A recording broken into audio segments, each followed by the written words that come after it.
നിന്റെ വിശുദ്ധ പൗരോഹിത്യത്തെ മഹത്വപ്പെടുത്തണമേ. സാമ്പത്തിക കടങ്ങൾ ഉൾപ്പെടെയുള്ള എല്ലാവിധ ജീവിത അവസ്ഥകളെ കർത്താവ്, ഭവനരഹിതര്, വീടില്ലാത്തവർ, വഴിയില്ലാത്തവര്, സ്വസ്ഥതയില്ലാത്തവർ, സമാധാനമില്ലാത്തവർ, ജോലി സ്ഥലത്ത് പ്രോബ്ലമുള്ളവർ, ജോലി നഷ്ടപ്പെട്ടവര്, കർത്താവ് പെൻഷൻ ലഭിക്കാത്തവർ, അങ്ങനെ പലതരത്തിലുള്ള വിഷമം അനുഭവിക്കുന്നവർ, പരീക്ഷ എഴുതിയിരിക്കുന്നവർ, തോറ്റവർ, പരീക്ഷ റിസൾട്ട് പ്രതീക്ഷിക്കുന്നവർ, റീവാലുവേഷന് കൊടുത്തവർ, ഭാഗ്യോടപടി നടക്കാത്തവർ, എൻ്റെ കർത്താവിൻ്റെ ഉന്നതമായ നാമത്തിൽ തീരാവേദികൾ, എല്ലാവിധ ജീവിത ദുരിതങ്ങൾ യേശുക്രിസ്തു നാമം നിർവീര്യമാകട്ടെ.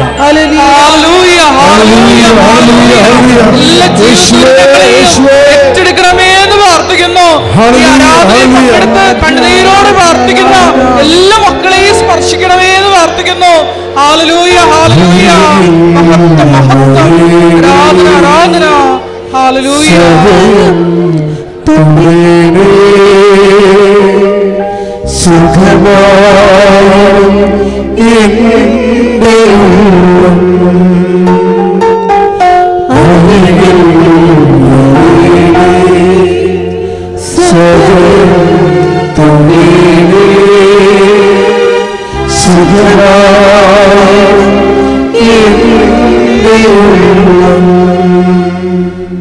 നിങ്ങൾ ഉടമ്പടി ചെയ്ത വിഷയങ്ങൾ, ഉടമ്പടി ചെയ്യാൻ പോകുന്ന വിഷയങ്ങൾ എല്ലാം മാതാവിന് എൻ്റെ മധ്യസ്ഥയിൽ ദിവ്യകുർബാനയിൽ സമർപ്പിക്കുക. ഈശോ നിങ്ങളെ അനുഗ്രഹിച്ചിട്ട് ഞങ്ങളെ സാക്ഷികളാക്കണമേ. ഈ ബലിപീഠ, ഈ പീഠത്തിൽ കയറി സാക്ഷ്യം പറയാൻ, ദൈവത്തെ മഹത്വപ്പെടുത്താൻ ഞാൻ തയ്യാറാണ്. എന്നെ അനുഗ്രഹിക്കണമെന്ന് പ്രാർത്ഥിച്ചുകൊണ്ട് ആശീർവാദം മേടിക്കുക. മൗനമായി ഒരു നിമിഷം ഉടമ്പടിയിൽ സമർപ്പിച്ചിരിക്കുന്ന വിഷയങ്ങൾ ഒരിക്കൽ കൂടി ദിവ്യകാരുണ്യ സന്നിധിയിൽ സമർപ്പിച്ച് പ്രാർത്ഥിക്കാം. പ്രത്യക്ഷീകരണത്തിൻ്റെ സാക്ഷികളായി എന്നെയും എൻ്റെ കുടുംബത്തെയും ഉയർത്തണമേ എന്ന് പ്രാർത്ഥിച്ചുകൊണ്ട് ശിരസ്സ് നമിച്ച് നമുക്ക് ദിവ്യകാരുണ്യനാഥൻ്റെ ആശീർവാദം സ്വീകരിക്കാം.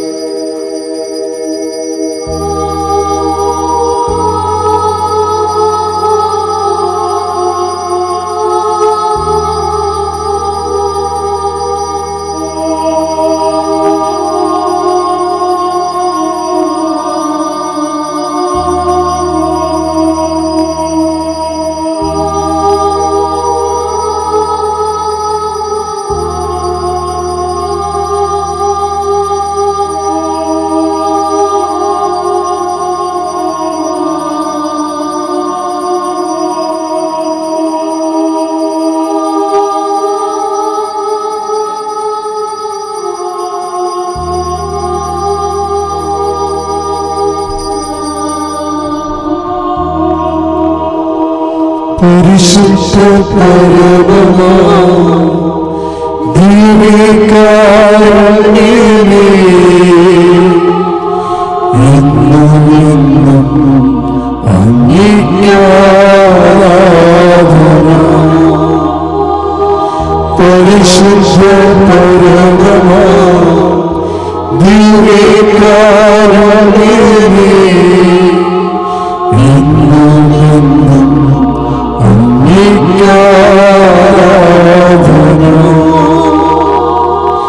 പരിശുദ്ധ പരമമാ ദിവ്യകാരുണ്യമേ,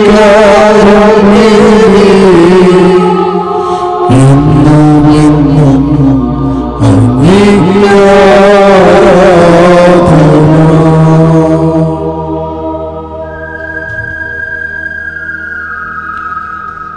ആവേ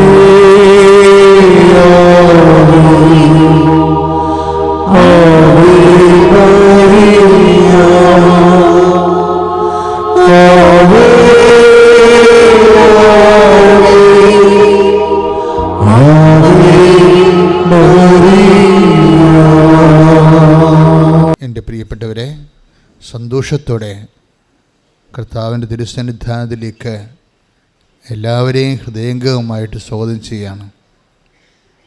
നമ്മുടെ മുമ്പിലുള്ളത് കർത്താവിൻ്റെ അനുഗ്രഹത്തിൻ്റെ 10,000-കണക്കിന് പാദമുദ്രകളാണ്. ഓരോ സാക്ഷ്യവും ദൈവത്തിൻ്റെ ഓരോ തമ്പ് ഇംപ്രഷൻസാണ്.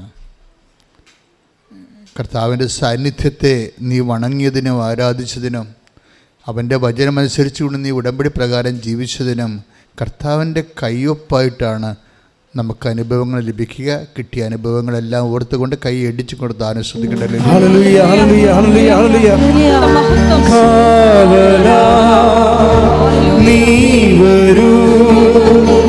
സ്നേഹമേ എൻ ദൈവമേ ശാന്തിയാ സൗഖ്യമാ നീ വരൂ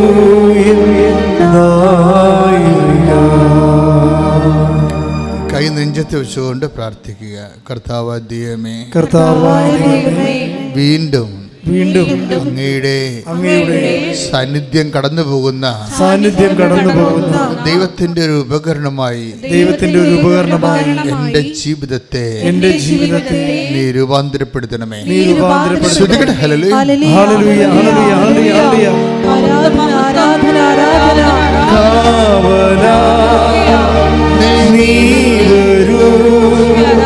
സ്നേഹമേ എൻ ദൈവമേ ശാന്തിയാ സൗഖ്യമാ നീ വരൂ നായകാ.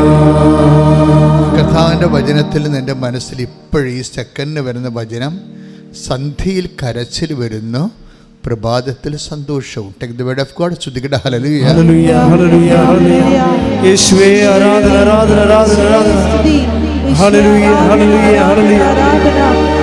കാവലാ നീ വരൂ സ്നേഹമേ എൻ ദൈവമേ ശാന്തിയാ സൗഖ്യമാ. താമരാക്ഷൻ്റെ സാക്ഷ്യം അതാണിപ്പോഴ്. ഭയങ്കര സ്പീഡായി ആൾക്കാരെ കൂടുതൽ പേര് കണ്ട് പ്രാർത്ഥിച്ചുകൊണ്ടിരിക്കുന്ന ഒരു സാക്ഷ്യമാണ്. അതിൻ്റെ താഴെയുള്ള കമൻസുകളെല്ലാം സാക്ഷ്യത്തിൻ്റെ ഉള്ളിലെ സാക്ഷ്യമായി, ടെസ്റ്റിമണി വിത്തിൻ ടെസ്റ്റിമണിയായി അനേകരിലേക്ക് കർത്തൃ സാന്നിധ്യം കടന്നു ചേരണതാണ്. നിങ്ങളാ സാക്ഷ്യം കേൾക്കാത്തവരുണ്ടെങ്കിൽ ഈ ദിവസങ്ങളിൽ അത് കേൾക്കണമെന്ന് പ്രത്യേകം അഭ്യർത്ഥിക്കുക. ആ സാക്ഷ്യത്തിൻ്റെ എന്താണ് അതിൻ്റെ ഉടമ്പടിയുടെ പെർസ്പെക്റ്റീവിൽ ആ സാക്ഷ്യം ഒരു പുനർവായനയ്ക്ക് വെക്കാൻ കാരണമെന്ന് വെച്ച് കഴിഞ്ഞാൽ, ഇവർ ഗ്രൗണ്ട് സീറോ മൈനസിൽ നിൽക്കുന്ന ഒരാളാണ്. എന്ന് വെച്ച് കഴിഞ്ഞാൽ പ്രളയം വന്ന് അവരുടെ വീടെല്ലാം നഷ്ടപ്പെട്ട്, പ്രളയം വന്ന് വീടെല്ലാം പോയി. പിന്നെ ഇപ്പം താമസിക്കുന്നത് ടർപ്പോള വരച്ച് കെട്ടിയ ഒറ്റമുറി വീട്ടിൽ അമ്മയും 3 മക്കളും രോഗിയായ ഒരപ്പനുമായിട്ട്. രോഗിയല്ല അദ്ദേഹം വാഹനം ഇടിച്ച് അപകടപ്പെട്ട് ബ്രെയിൻ ഡാമേജ് വന്ന ആളാണ്. അപ്പോൾ എനിക്ക് ഒരു വ്യക്തിയുടെ തകർച്ച പനിത ചോദിക്കുന്നത് അത് ഭയങ്കര ഹൃദയസ്പർശിയാണ്. ചില ഭർത്താവിൻ്റെ ഓർമ്മ പോകുമെന്ന് വെച്ച് കഴിഞ്ഞാൽ, ഇപ്പോൾ കുറേ നാളായി ഇങ്ങനെ കിടക്കണത്. ഇപ്പോൾ ബന്ധുക്കളും സ്വന്തപ്പെട്ടവരൊക്കെ ഉള്ളവരാണ്, അവർ ശരിക്കും സഹായിക്കുന്ന ബന്ധുക്കൾ തന്നെയാണ്. പക്ഷെ നമുക്കറിയാമല്ലോ, നമുക്ക് എന്തെങ്കിലും സംഭവിച്ചാൽ എല്ലാവരും ആദ്യ സമയത്ത് എല്ലാവരും ഉണ്ടാവും. അത് കഴിഞ്ഞ് ഒരു കൊല്ലമൊക്കെ എല്ലാവരും ഒരുപോലെയൊക്കെ അതിന് ഉണ്ടാകും. പക്ഷെ പിന്നെ എല്ലാവരും അവരവരുടെ ഉത്തരവാദിത്തങ്ങളിലേക്ക് പതുക്കെ പോകും. ചിലപ്പോൾ വിളിച്ചു പോലും ചോദിക്കാത്ത രീതിയിൽ അങ്ങനെ അവർ പറയുന്നുണ്ട്. ഞാനിങ്ങനെ സമൂഹത്തിലും വീട്ടിലും ഒക്കെ ബന്ധങ്ങളുമൊക്കെ ഒറ്റപ്പെട്ട് ഉൾവലിഞ്ഞു പോയെന്ന് പറയും. ഇപ്പോൾ ഒരു വ്യക്തി ഇങ്ങനെ പടിപടിയായിട്ട് തളർന്നും തകർന്നുമൊക്കെ പോകുന്ന അവസ്ഥകളാണ്. ഉടമ്പടി അവരെങ്ങനെയാണ് ഇങ്ങനെ അതുപോലെ തന്നെ ഉയർത്തിക്കൊണ്ടുവരുന്നതെന്ന് നമ്മൾ ഈ ധ്യാനത്തിലൂടെ പരിശോധിക്കുകയാണ്. ഏറ്റവും അവസാനം സംഭവിച്ചത് ഭർത്താവിൻ്റെ ഓർമ്മ പോകും. ഇപ്പം നമ്മുടെ ജീവിത പങ്കാളി അല്ലെങ്കിൽ മക്കൾ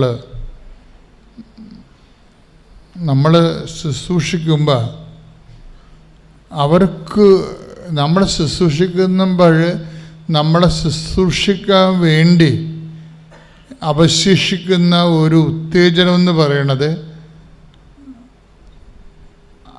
നമ്മളവരെ ശുശ്രൂഷിക്കുന്നുണ്ട് എന്ന് അവർക്ക് തോന്നണതും അവരുടെ മനസ്സിൽ നമ്മളോടുള്ള ഒരു നന്ദിയും സ്നേഹവും ഒക്കെയാണ്. പക്ഷെ അതിനൊക്കെ വേണ്ടത് ഓർമ്മയല്ലേ? ഓർമ്മ അങ്ങ് പോയാലേ ഈ രോഗി ശുശ്രൂഷയുടെ ഇപ്പം ഞാൻ രോഗിയായിരുന്നു, നിങ്ങളെന്നെ സന്ദർശിച്ചു എന്ന് ഈശോ പറയണില്ലേ? അപ്പോൾ ഒരു ഉടമ്പടി നമ്മളത് ചെയ്യുകയും ചെയ്യുന്നുണ്ട്. അതിൽ നിന്ന് നമുക്ക് ഗ്രേസ് നമുക്ക് കിട്ടുന്നത് എന്താണ്? ദൈവകൃപ. അത് ദൈവകൃപ നമുക്ക് ലഭിക്കാൻ വേണ്ടി ഈശോ നൽകിയിട്ടുള്ള ഹോംവർക്കിൽ ഗൃഹപാഠങ്ങളിൽ ഒരു പ്രധാനപ്പെട്ട സംഭവമാണ് രോഗി പരിചരണം. ഇപ്പം ഈ രോഗി പരിചരണത്തിൽ സ്വാഭാവികമായിട്ട് നമുക്ക് രോഗി പരിചരിക്കുന്നവർക്ക് അവർക്കൊരു വർക്ക്, ഒരു ജോബ് സാറ്റിസ്ഫാക്ഷൻ എന്നൊക്കെ ആൾക്കാർ പറയത്തില്ലേ? ഇപ്പം ദൈവത്തെ മാറ്റി നിർത്തിയാൽ തന്നെ കേവലമായ മനുഷ്യന് ഇങ്ങനെയൊക്കെ ചെയ്യുമ്പോൾ അവർക്ക് ഒരു ജോബ് സാറ്റിസ്ഫാക്ഷൻ ഉണ്ടാകും. പക്ഷേ നമ്മൾ ആർക്ക് വേണ്ടിയാണ് ജോലി ചെയ്യണത്? അവർക്ക് ഓർമ്മയെങ്കിലും വേണം. കുറഞ്ഞ പക്ഷം ഒരു ഓർമ്മയും ഇല്ല എന്നുണ്ടെങ്കിൽ നമുക്ക് റിട്ടേൺസ് ഒന്നും ഇല്ല എൻ്റെ അടുത്തുനിന്ന്, അല്ലേ? അവൾ പറയുന്നുണ്ടാവും, അതായത് ഞാൻ പ്രാർത്ഥനയൊക്കെ നിർത്തിയിട്ട് കുറേ കാലമായി, ആരോട് പ്രാർത്ഥിക്കാനാണ്? ഇങ്ങനെ ചങ്ക തകർന്ന് ഇങ്ങനെയൊക്കെ പറയണത് നമ്മൾ കേൾക്കാം. ആ സാക്ഷ്യത്തിൽ ഞാൻ ആരോട് പ്രാർത്ഥിക്കാനാണ്? സൃഷ്ടിച്ചവൻ തന്നെ എന്നോട് എൻ്റെ ഈ അവസ്ഥ കണ്ടിട്ടും എനിക്ക് ഒരു കരകയറ്റമില്ലാത്തപ്പോൾ ഞാൻ പിന്നെ ആരോട് പ്രാർത്ഥിക്കാനാണ്? അങ്ങനെ ഒരു മാനസികാവസ്ഥ നിന്നുകൊണ്ടാണ് ഈ ഭർത്താവിൻ്റെ ഓർമ്മ വരെ പോണത്. അപ്പോൾ പറയണത് എനിക്ക് മാനസിക രോഗമായെന്ന് തോന്നണമെന്ന് പറയും. കാര്യം എന്താണ്? ഈ ഓർമ്മയില്ലാത്ത ആളുടെ പ്രാഥമിക കാര്യങ്ങൾ അയാൾക്ക് ഓർമ്മയില്ലല്ല. അപ്പോൾ പ്രാഥമിക കാര്യങ്ങളൊക്കെ കൺട്രോളില്ലാതെ പോയിക്കൊണ്ടിരിക്കും. എന്നാൽ നമ്മളതൊരു വൈഫെന്ന രീതിയിൽ ദൈവത്തെ നിർത്തിയ ഒരു ശുശ്രൂഷ അതെല്ലാം നമ്മൾ നിർവഹിക്കുമ്പോൾ ആ വ്യക്തിക്ക് ഓർമ്മയില്ലെങ്കിൽ പിന്നെ അതും ഇല്ലല്ലോ. അപ്പം ഞാൻ രോഗിയായിരുന്നു, നിങ്ങളെന്നെ സന്ദർശിച്ചു എന്ന് പറയുമ്പോൾ ചിലരെങ്കിലും ഓർമ്മയില്ലാത്ത രോഗികളെ സന്ദർശിക്കുന്നു എന്നുള്ളത് സത്യമാണ്. നമുക്കതിൽ നിന്ന് ഒരു റിട്ടേൺസുമില്ല. അതുകൊണ്ടാണ് ഞാൻ രോഗിയായിരുന്നു എന്ന് ഈശോ പറയണത്. നിൻ്റെ ഭർത്താവ് രോഗിയാണെന്ന് പറയരുതെന്ന്, ഇല്ലേ? അതാണ് Take the word of God. Sudhikata, hallelujah.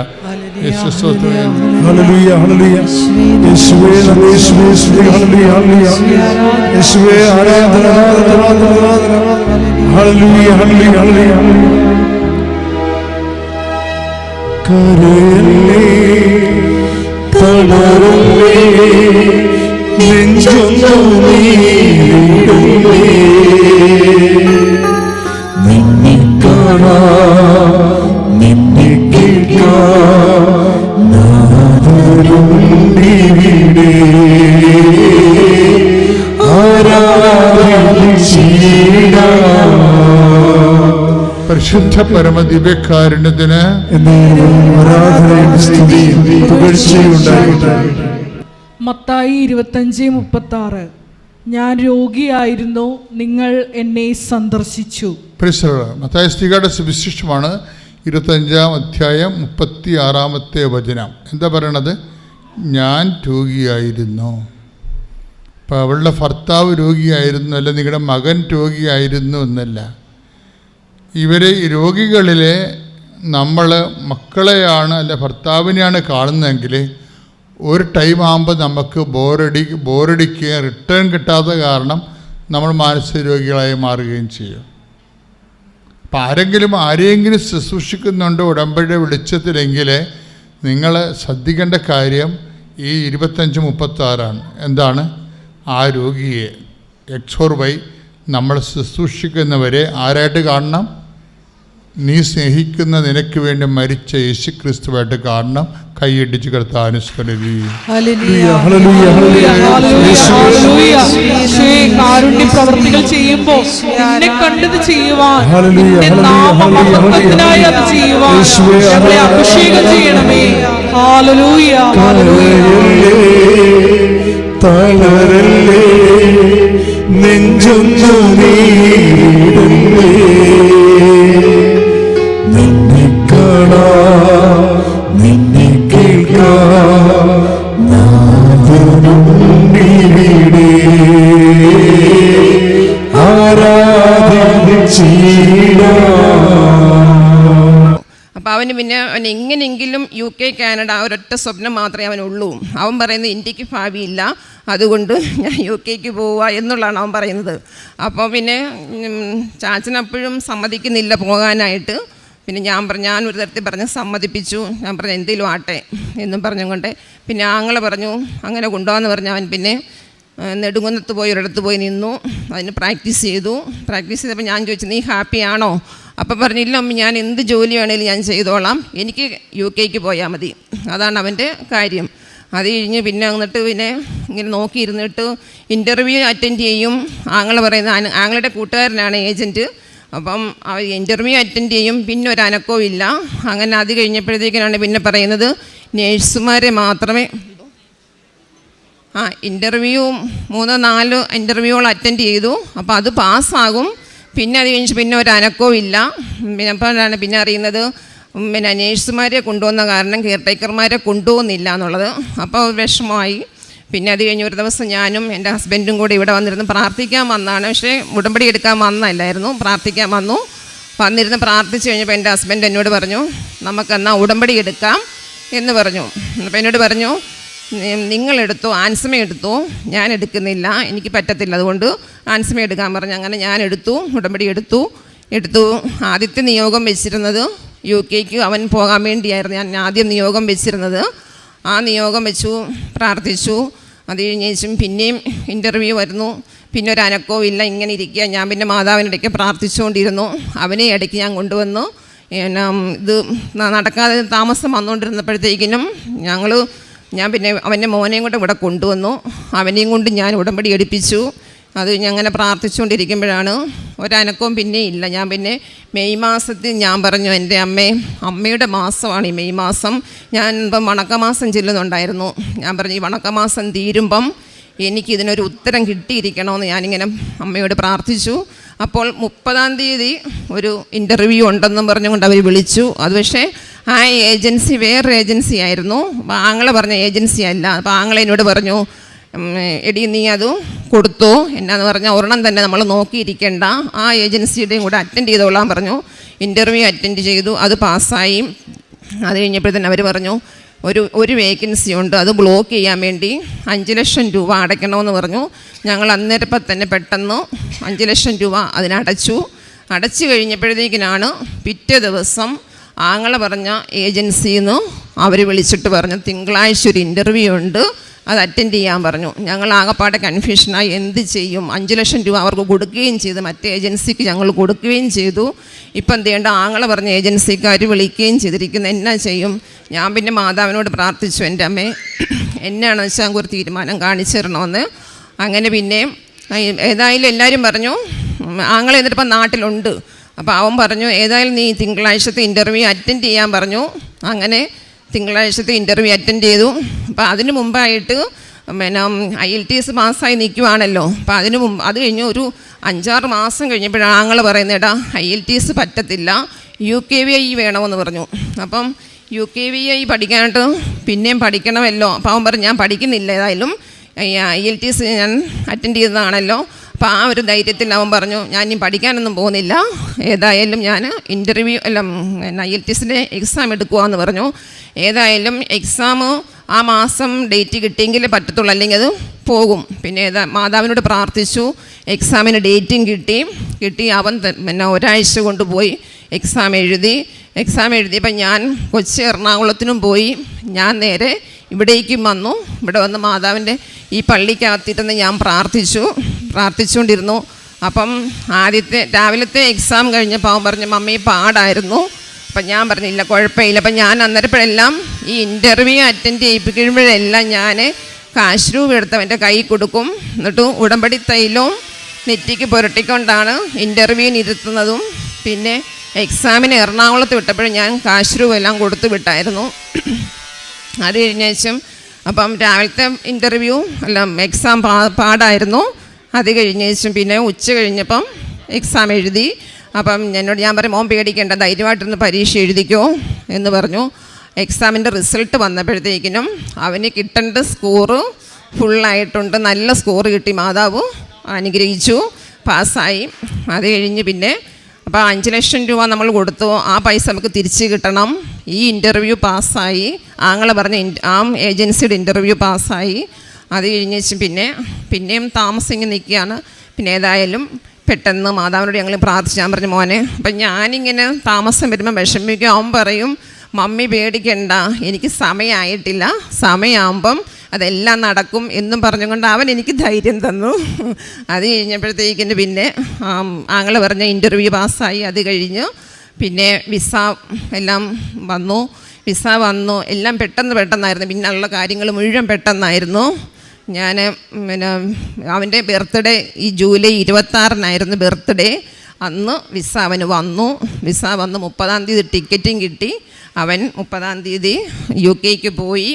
അത് കഴിഞ്ഞിപ്പം ഇന്ന് ഞാൻ ഇങ്ങോട്ട് വരുന്ന വഴിക്ക് ഞാൻ വിളിച്ചപ്പം പറഞ്ഞു മമ്മി ഞാൻ ജോലിക്ക് കയറാൻ പോവാണ്, ഞാൻ ഒരുങ്ങി നിൽക്കുവാണ് പോകാനായിട്ട്. അത് അമ്മയ്ക്ക് വന്ന് സാക്ഷ്യം പറയാൻ വേണ്ടിയാണ് ഞാൻ വന്നത്.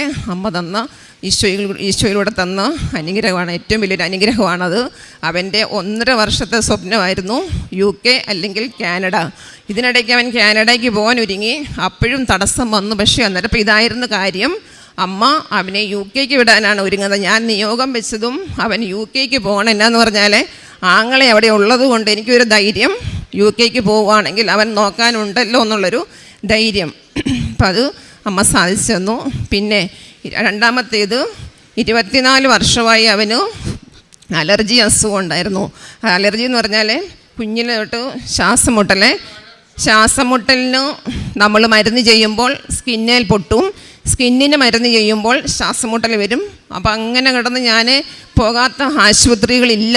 എന്നാന്ന് പറഞ്ഞാൽ ചങ്ങനാശ്ശേരിയിലെ പിന്നെ ഹോമിയോ ഹോസ്പിറ്റലുകൾ മുഴുവനെ, ആയുർവേദ ആശുപത്രികൾ മുഴുവനെ, പിന്നെ പുഷ്പഗിരിയെ ഇവിടെ ഉദയഗിരിയെ, ചെത്തിപ്പുഴ, ഇങ്ങനെ മാറി എനിക്ക് എന്നും ഹോസ്പിറ്റലിൽ നിന്ന് ഇറങ്ങാൻ എനിക്കൊരു സമയം പോലും ഇല്ല.